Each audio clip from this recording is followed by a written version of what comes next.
आप सभी जितने भी साथी यहाँ पे उपस्थित हैं उनको पहले मेरा मैत्रीपूर्ण प्रणाम।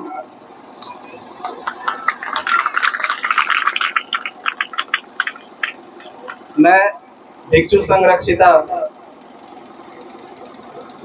आज से ही मेरा पूरे भारत का पैदल यात्रा शुरू हुआ और मैं निकला ही था कि एक साथी मुझे रास्ते में ही मिल गए और इस कार्यक्रम के लिए मुझे इनवाइट किया। और मुझे, चूंकि मैं यहाँ पे लगभग 5-6 महीना से रह रहा हूँ और ये कार्यक्रम मेरे लिए एक बहाना मिला आप सभी से मिलने का। शायद इस यात्रा के लिए नहीं निकलता तो आप सभी से मुलाकात भी नहीं होती। और काफ़ी अच्छा लगा कि बहुत बेहतरीन लोग आज भले ही मुझे इंतज़ार करना पड़ा सुबह से, लेकिन इंतज़ार भी इंतज़ार नहीं था। आप लोग रैली में निकले हुए थे, तब तक हमारी चर्चा ढेर सारी चल चुकी थी वहाँ पे बैठे बैठे। और आगे हमने अपना एक आश्रम ध्यान केंद्र यहीं माघी गांव में खोल रखा है ताकि जो लोग हैं उन्हें अध्यात्म और धर्म की शिक्षा दी जा सके। और इसके लिए हमें लोगों की जरूरत भी थी और इस कार्यक्रम के बहाने इतने लोगों से मेरी मुलाकात हो गई कि आगे आने वाले भविष्य में हम बढ़ चढ़ करके और ज्यादा बेहतरीन तरीके से काम कर सकेंगे। और हमारा कार्य इन छोटे छोटे जो बच्चे हैं, क्योंकि जो उम्र में बड़े हो चुके हैं, बुजुर्ग हैं, एक वे लोग जो रिटायर हो चुके हैं और दूसरे ये बच्चे, इन दो लोगों के पास ज्यादा समय है और इन दोनों के बीच की गैपिंग बहुत ज्यादा बढ़ गई है, दूरियां। चूंकि पहले हम लोग सुना करते थे कि जो पोता होता है, पोता पोती को दादा दादी खिलाया करते थे। एक संस्कार, माता पिता जो डांट फटकार नहीं लगा सकते थे क्योंकि वो लोग अपने काम में बिजी रहते थे। मम्मी अपने कामों में, घर के कामों में, पिता बाहरी कामों में, तो घर में एक दादा दादी ही होते थे जो बच्चों को संस्कार दे पाते थे। लेकिन ये जो रिश्तों में दूरियां पैदा हुई, इसके कारण आज बच्चों में संस्कार विकसित नहीं हो पा रहा है। और इसको मैं सुबह से ही आकलन कर रहा था।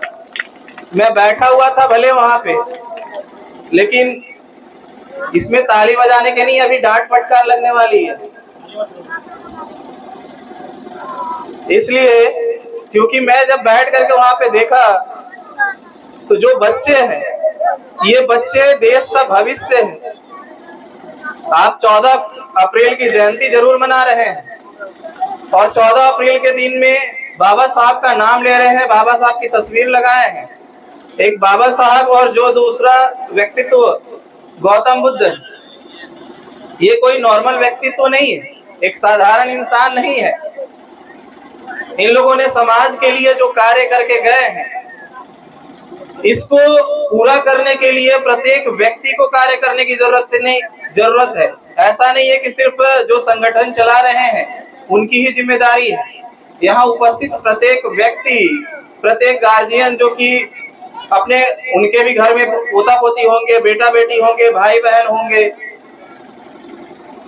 मैं बैठा हुआ हूँ और बच्चे, क्योंकि मैं अपनी ही बात बता रहा हूँ कि जब मैं छोटा था तो मेरे मुंह से अगर बे और रे शब्द भी निकल जाता तो मेरे माँ बाप मुझे मुंह पे ही थप्पड़ मार देते, गाल पे नहीं, मुंह पे। क्यों? क्योंकि अगर हमने अभद्र संस्कार बच्चों में निर्मित किया तो कल बड़े होकर के यही बच्चे अपने बड़े बुजुर्गों की इज्जत नहीं करेंगे और जिनके अंदर संस्कार नहीं होता वो बाबा साहब के सपनों को कभी पूरा भी नहीं कर सकते। क्योंकि ऐसी ऐसी गालियां बच्चे वहां पे दे रहे थे, मैं बैठा हुआ था और बड़े बुजुर्ग उनको कुछ बोल नहीं रहे हैं। अगर ये संस्कार निर्मित नहीं करेंगे तो कल वो बच्चे जब बड़े होंगे तो वो आपको भी गालियां देंगे। आपको भले वो बच्चे दिख रहे हैं कि नहीं ये गालियां दे रहे हैं तो हमें ये बच्चे हैं, देने दीजिए, कोई दिक्कत नहीं है, लेकिन बड़े होकर के यही आपको देंगे। और इनके अंदर में इन बच्चों को अगर आज से संस्कार नहीं दिया गया तो ये कभी भी बाबा साहब के मिशन को पूरा करने के लिए कार्यरत नहीं होंगे। और दिन में आप 108 बार वो मंत्र माला लेकर के 108 बार जय भीम लगाते रहिए, उससे कोई लाभ नहीं होने वाला है। बाबा साहब की जयंती, बाबा साहब ने जो 3 बातें सिद्धांत दिए, त्रिरत्न, गौतम बुद्ध का त्रिरत्न शील समाधि और प्रज्ञा, और डॉक्टर बी.आर. अम्बेडकर साहब का जो त्रिरत्न है, शिक्षित बनो, संगठित रहो और संघर्ष करो। और ये 3 बातों को खास करके आप लोगों को समझने की जरूरत है कि शिक्षित बनो की बातें कही जा रही हैं, लेकिन लोग आज शिक्षित बनने की जगह पे शिक्षित करने की जो कोशिश करने लग गए हैं। मैं 5 से 6 साल संगठन में रहा और हमने यही बातें बोली। जब मैं घर से ही शुरुआत किया संगठन का कार्य के लिए, तो हम लोग बाबा साहब की एक बातें बार बार दोहराते थे कि शिक्षा वो शेरनी का दूध है, जो पिएगा वो दहाड़ेगा।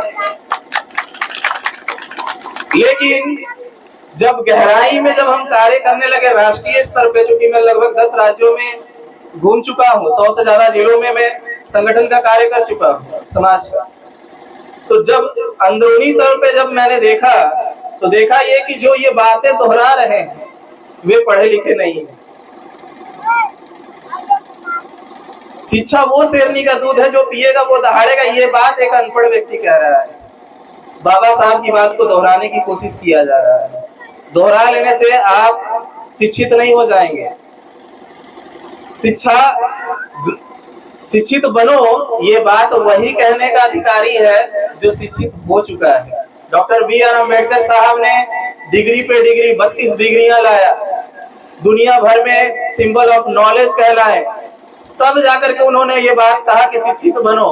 वो कहने के अधिकारी है, वो ये कहने के अधिकारी है कि शिक्षा वो शेरनी का दूध है, जो पिएगा वो दहाड़ेगा। लेकिन ये बात कहने के अधिकारी मैट्रिक फेल लोग नहीं, 8वीं पास लोग नहीं है।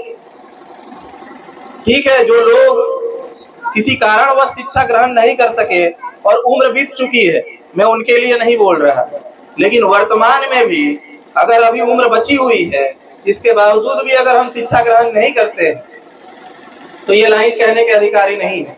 सबसे पहले स्वयं को शिक्षित करने पे फोकस करना होगा। दूसरी बात है, मैं लगातार सुनता हूँ कि हमें पढ़ने के लिए दिक्कतें आती हैं, कॉलेज में, यूनिवर्सिटीज में समस्याएं उत्पन्न होती है फाइनेंशियल, पैसे की दिक्कत की वजह से। चलिए, मैं आपकी बातों को मान भी लूंगा थोड़ी देर के लिए। आप कॉलेज के किताब नहीं पढ़ सकते, स्कूल के किताब नहीं पढ़ सकते, मैं कहता हूँ कोई भी किताब उठाओ, दुनिया का कोई भी जो अच्छे लेखक है, पढ़ने की आदत डालो, सीखने की आदत डालो। सबसे पहली बात, सीखने की लालसा और इच्छा अंदर पैदा करो कि कुछ भी पढ़ो।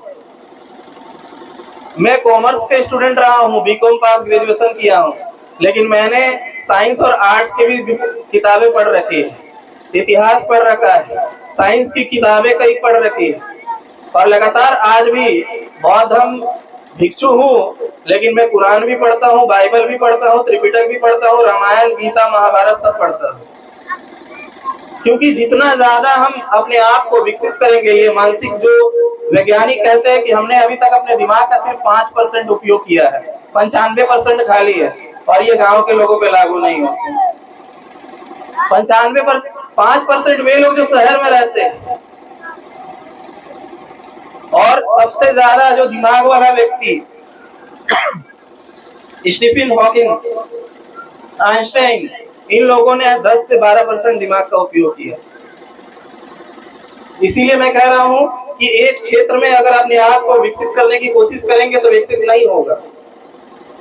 जितना ज्यादा अलग अलग चीजें, अपने बच्चों को स्कूल में भी भेजें, उन्हें पढ़ाएं भी, उनको खेल कूद में भी भेजें, फिजिकल एक्टिविटी में लाए, और इससे उनका पूरा का पूरा विकास करें। और ये जो आज बच्चे जो बीज रूपी हैं, ये कल होकर के क्या बनेंगे ये आप तय करेंगे। आप जैसा संस्कार देंगे, आप जैसा खाद देंगे, आप जैसे दवाइयां डालेंगे इन बच्चों के अंदर में, आप निर्धारित करेंगे कि ये बड़े होकर के आपके लिए बबूल के पेड़ बने या आम के पेड़ बने। तो शिक्षित बनने की बात है, शिक्षा पे सबसे ज्यादा फोकस करें। हमने देखा अपने घर के पास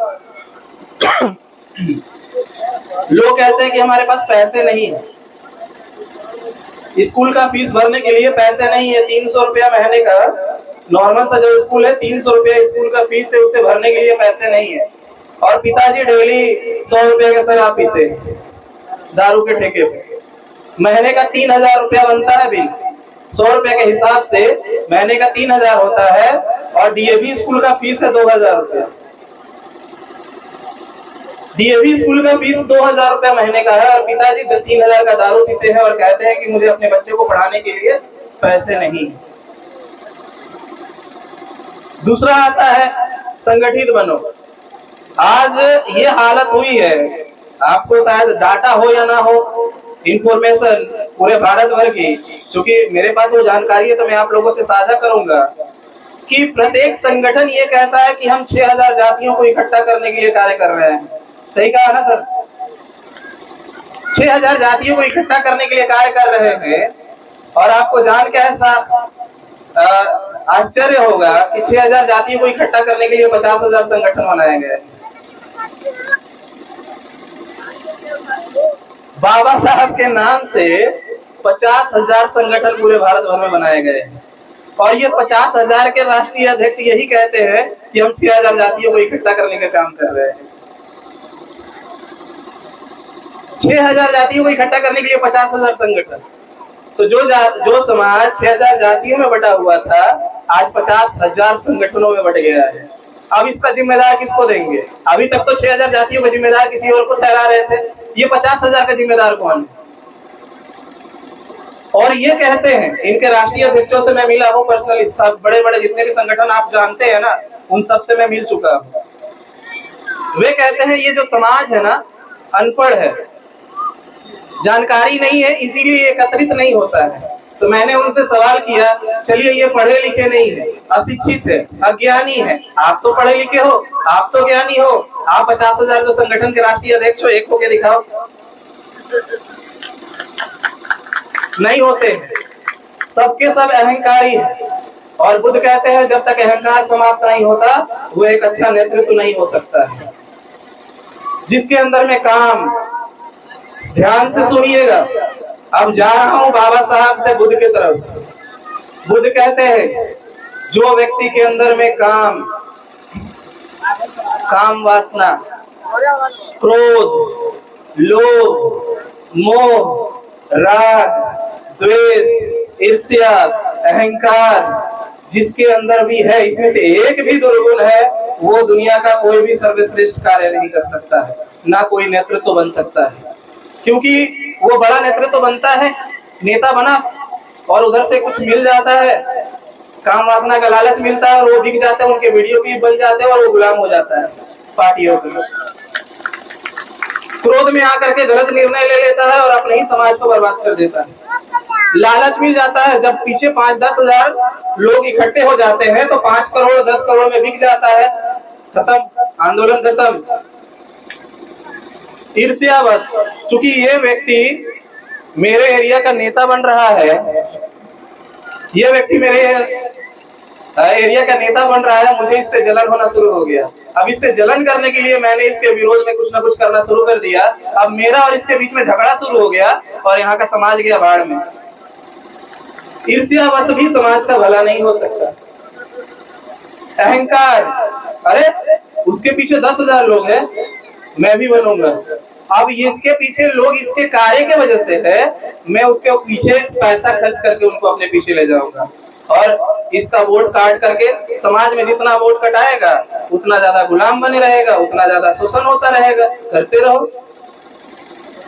संगठित नहीं है और ज्यादा ये समाज टूटते हुए चला जा रहा है। और रही बात आखिरी में संघर्ष की, तो जो व्यक्ति 50,000 संगठनों में बटा हुआ हो और एक आदमी आंदोलन कर रहा है किसी और चीज के लिए, दूसरा कर रहा है किसी और चीज के लिए, वो कह रहा है अच्छा वो ईवीएम का मुद्दा उठा रहा है, हम ईवीएम पे मुद्दा नहीं उठाएंगे, हम अब बुद्ध विहार का मुद्दा उठाएंगे, क्योंकि हमको अलग लड़ाई लड़ना है, क्योंकि मुझे भी अपना चेहरा चमकाना है ना। तो ईवीएम से चेहरा चमकाया, हम बुद्ध विहार के नाम से चेहरा चमकाएंगे। अच्छा, वो बुद्ध विहार के नाम से चेहरा चमकाया है, तो चलो हम हिंदू धर्म को गाली देने का चेहरा चमकाएंगे। सबने अपना अपना एक 50,000 जो संगठन है, एक एक मुद्दा उठाया है, एक एक विषय चुना है और समाज को दिखा रहा है कि वो संघर्ष कर रहा है, लेकिन वो संघर्ष नहीं कर रहा है, सम्यक संघर्ष नहीं कर रहा। संघर्ष कर रहा है, सम्यक नहीं कर रहा। सम्यक मतलब ऐसी दिशा में जहां से समाज का भला हो सके, वो ऐसी दिशा में संघर्ष कर रहा है जिससे कि पैसा कमा सके। थोड़ा सा हल्ला करेगा, चिल्लाएगा, विरोध करेगा, गालियां देगा और थोड़ा सा हाईलाइट हो जाएगा तो पार्टियां उसे हो सकता है टिकट दे दे, या 10-20 हजार 50,000 रुपया चुनाव के समय में मिल जाए, खर्चा पानी, बस यहीं तक संघर्ष निपटा हुआ है। यही बाबा साहब के त्रिरत्न शिक्षित बनो, संगठित रहो और संघर्ष करो का ये हाल करके रख दिया है समाज। और यही कारण है कि मैंने सामाजिक संगठनों को छोड़ा, मैंने राजनीतिक संगठनों को छोड़ धर्म का मार्ग अपनाया। और धर्म के मार्ग में भी आपको जान के हैरानी होगी कि धर्म का मार्ग भी जब मैंने अपनाया तो लोग कहते हैं कि तुम सिर्फ किसी एक की बात करो। नहीं, तुम सिर्फ बौद्धों की बात करो, मुसलमानों की मत करो, सिखों की मत करो, ईसाइयों की मत करो, जैनों की मत करो, वो लोग दूसरे हैं, वो लोग हम लोग से नीचे हैं। क्योंकि जैसे ही आपके अंदर श्रेष्ठता की भावना आई, श्रेष्ठता का मतलब होता क्या है, अगर मैंने अपने आप को श्रेष्ठ समझा तो आपको नीचा समझना पड़ेगा। जब तक आपको मैं नीच ना समझूं, अपने आप को श्रेष्ठ कैसे मानूंगा। और इस तरीके से कभी भी मैत्री भावना स्थापित नहीं हो सकती है, कभी भी बंधुत्व निर्माण नहीं हो सकता है समाज में। और यही कारण है कि मैं वर्तमान में बौद्ध भिक्षुओं के संग में नहीं हूँ। भिक्षु हूँ लेकिन बौद्ध भिक्षुओं के संग में नहीं हूँ, क्योंकि उन लोगों ने मुझे छांट रखा है, क्योंकि मैं उनके मुताबिक नहीं चल रहा। और मैं पूरे भारत में भ्रमण सिर्फ इसलिए नहीं कर रहा हूँ कि बुद्ध का प्रचार करने के लिए, मैं मानवता स्थापित करने के लिए, लोगों में मित्रता और बंधुत्व स्थापित करने के लिए, लोगों में समरसता पैदा करने के लिए। जो अंधकार के वजह से लोग टुकड़ों में बटे हैं, अंधकार के वजह से, अहंकार के वजह से जो नफरत फैला हुआ है, इसे समाप्त करने की ओर मैं कार्यरत हूँ। और इसीलिए मैंने प्रण लिया, संकल्प लिया कि पूरे भारत भर में पैदल यात्रा कर लोगों को एकजुट होने का मार्ग बताऊं। और इसी में मैं यहाँ तक पहुंचा हूँ आप सभी के बीच में। और मैं चाहूंगा कि आप लोग सिर्फ बाबा साहब की जयंती ही न मनाएं, इन बच्चों के संस्कार को भी विकसित करने का भी कार्य आप सभी का है और आप सभी इसे बखूबी तौर पे निभाएंगे। मेरा 1 से 2 साल हो सके लगे भ्रमण में, तब तक चाहूंगा कि ये जो कार्यक्रम है रुके नहीं, चलते रहे। और मैं जब आऊं तो एक नया देखूं बदलाव, और वहां से फिर मैं उसे और ऊपर कैसे उठा सकते हैं, हम मिल करके कार्य करेंगे। आप लोगों ने मेरी बातों को ध्यान से सुना, इसलिए मैं आपका बहुत बहुत अनुग्रहित हूँ। धन्यवाद।